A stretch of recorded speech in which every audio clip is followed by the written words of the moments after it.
we the Hausa indigenous, we decided to send this strong message to the international community.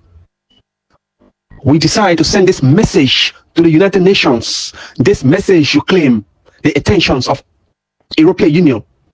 This message should claim the attentions of African Union, including ECOWAS. This message should claim the attention of all international human rights organizations. This message should claim the attention of President Bola Ahmed Tinubu. Our land, our Hausa land, had been destabilized by Fulanis. Hausa land was one of the best places to live, but today Fulani have destabilized our land. Our land, our Hausa land, all Nigerian can testify that Hausas, we are law-abiding citizens. Hausas, we are farmers. We the Hausas, we are traders. We the Hausas, we are lenient. Fulani take advantage of our leniencies and obtain our powers. After obtaining our powers, they organize themselves in a group called Miyati Allah, a terrorist organization called Miyati Allah. Miyati Allah comprises of all Fulani governors, all Fulani House of Reps, all Fulani senators, all Fulani chairmen, all Fulani scholars. They go and sit and decide where to attack. Miyati Allah organized themselves, put money together and bought ammunition and gave their Fulani brothers to kill Hausas. Miyati Allah bought ammunition and gave their Fulani brothers to carry on the genocide that the Fulani are carrying on in the Hausa land today. Today, we the Hausa, we have been killed on our farm without committing no crimes just because we are Hausas. Today, Hausa have been killed in their towns without committing no crimes just because they are Hausas. Hausa had been drove out of their towns by Fulani gunmen. Today, our mothers had been raped in our presence by Fulanis. Our sisters had been raped in our presence by Fulanis. Our brothers and uncles and nephews had been slaughtered in our presence by Fulanis. Our family had been killed in the mosques by Fulanis. We have been killed on the streets by Fulanis. So the main players of this genocide is Badaru Abubakar and Bello Matawali and Nuhu Ribado. They are the main sponsor to this genocide going on in the Hausa land. They are the sponsor.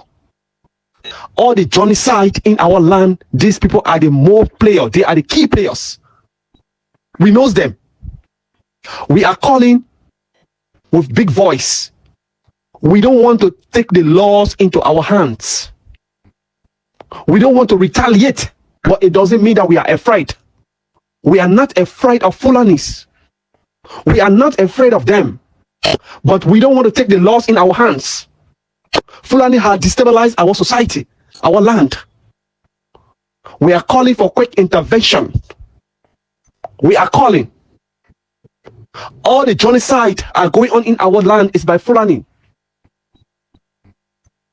It's by Fulani. Fulani in our land is a curse. You know, when you ask people, what is the name of an Hausa king? They will tell you it is Emir. Forgetting it is Sariki.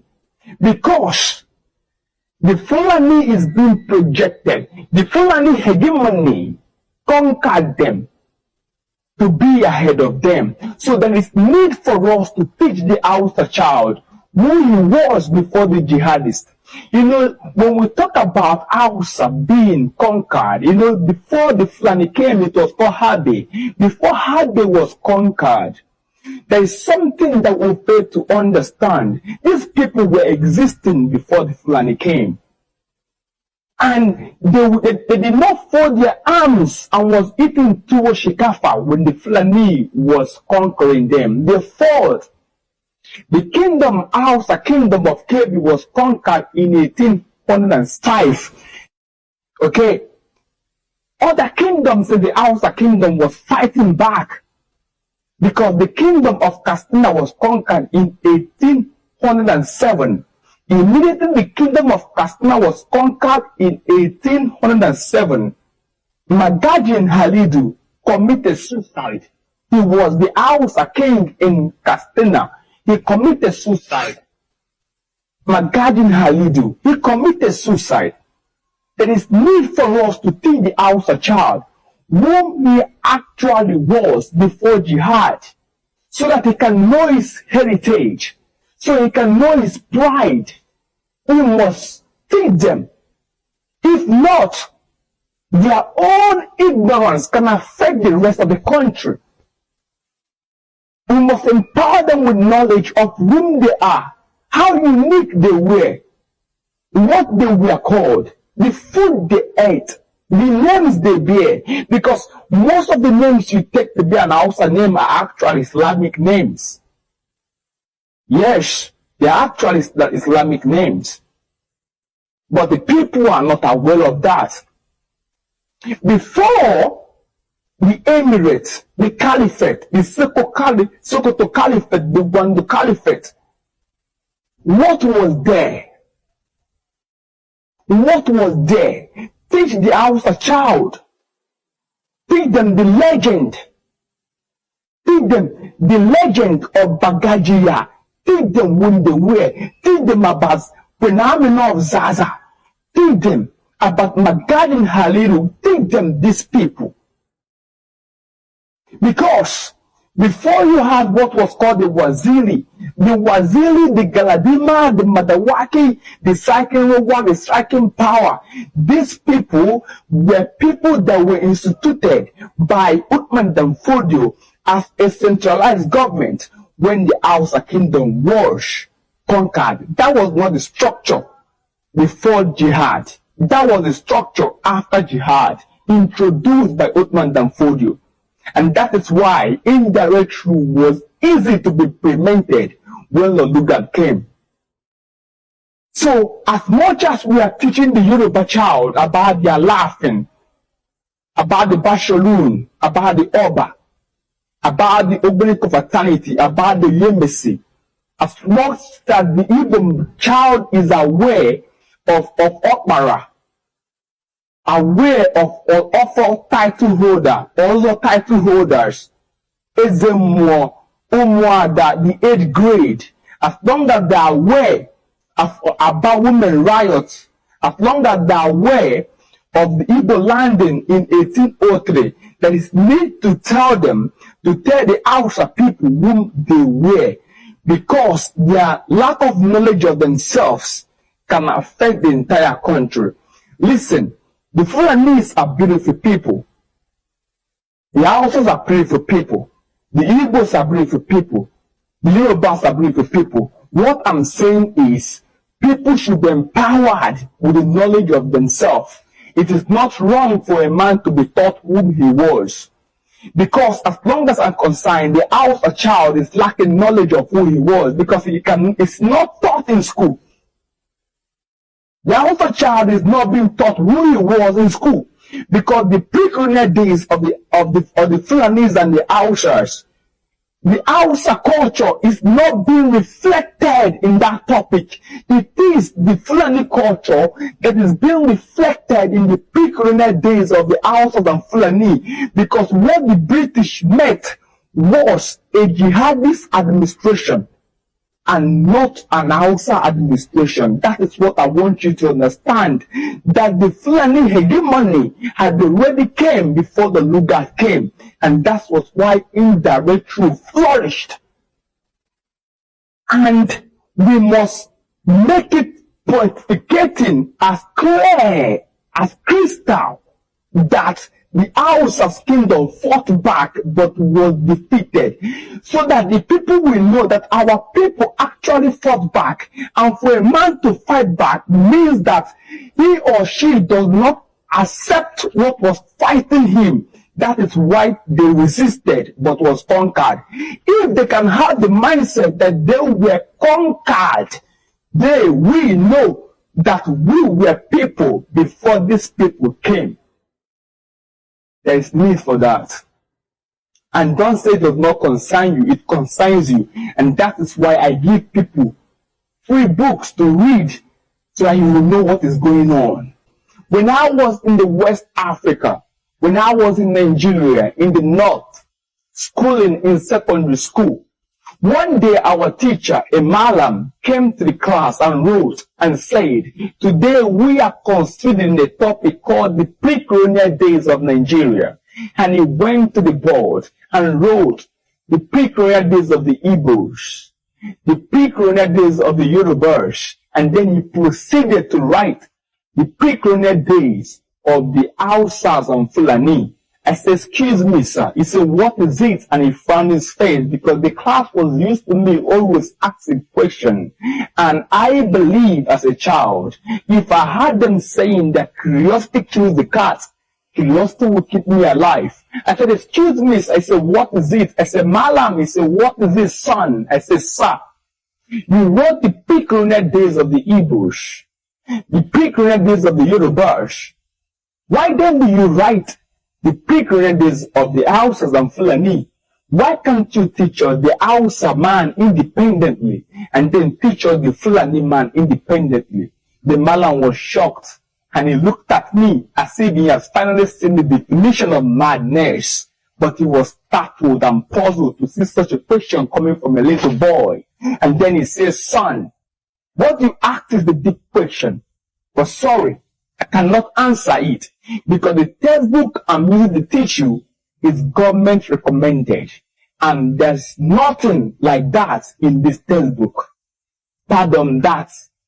You see, do you know why it is difficult to teach whom an Hausa man was before Lord Lugard? Do you know why? Listen. The Igbo man was colonized by the British, right? The pre-colonial days. The Yoruba man was colonized by the British, right? The pre-colonial days. The Fulani man was colonized by the British, the pre-colonial days. But the Hausa man, before the British came, had already been colonized by the Fulani jihadists. Because before Lord Lugard came, Uthman Danfodio was already there. As early as 1805, the Hausa kingdom of Kebbi had already been captured. So the Fulani were colonizing the Hausa people before the British government came with a superpower colonization. That is to say, the British government colonized the Fulani, who was colonizing the Hausa. So, in that process, while the Igbos were colonized once, the Yorubas were colonized once, the Fulani was colonized once, the Hausa man was colonized twice. First, by the Fulani. Second, by the British. So, what the British did was to colonize a junior colonizer that was colonizing someone that was lower in power. That is why it is difficult for the Hausa child to be able to tell you whom he was before Lord Lugard came. Because before Lord Lugard came, Uthman Danfodio had already conquered the Hausa kingdom. That is why the Hausa child is more likely to appreciate Uthman Danfodio than he will appreciate Queen Amina of Zaza, a great queen who ruled in the mid-16th century and died in 1610. That is why it is difficult for now for a child to tell you whom he was before then. Hi, welcome back. I know many of you guys have heard what these people who have spoken here have said. Though it's not today all these things started, we've been letting you guys know about all these things that has been going on. And for all these Hausa/Arewa to succumb this situation or this issue that they are in now, all they will need to do now is to go and beg either Yoruba or Igbo to accept them. If not, they have already betrayed Igbo, they have already betrayed Yoruba, due to that their Islamic and many agenda that they have claimed to do with Fulanis, you understand?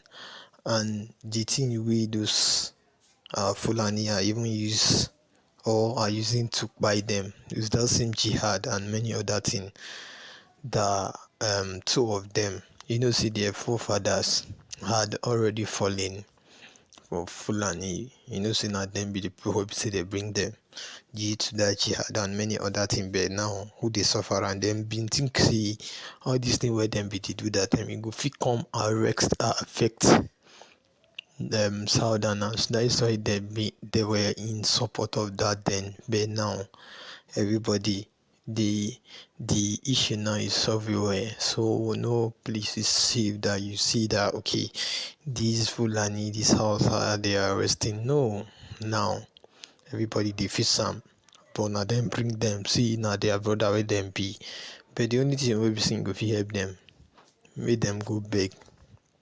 their brothers which are Igbos and Yoruba to accept them. So now only where they fit get their freedom be that.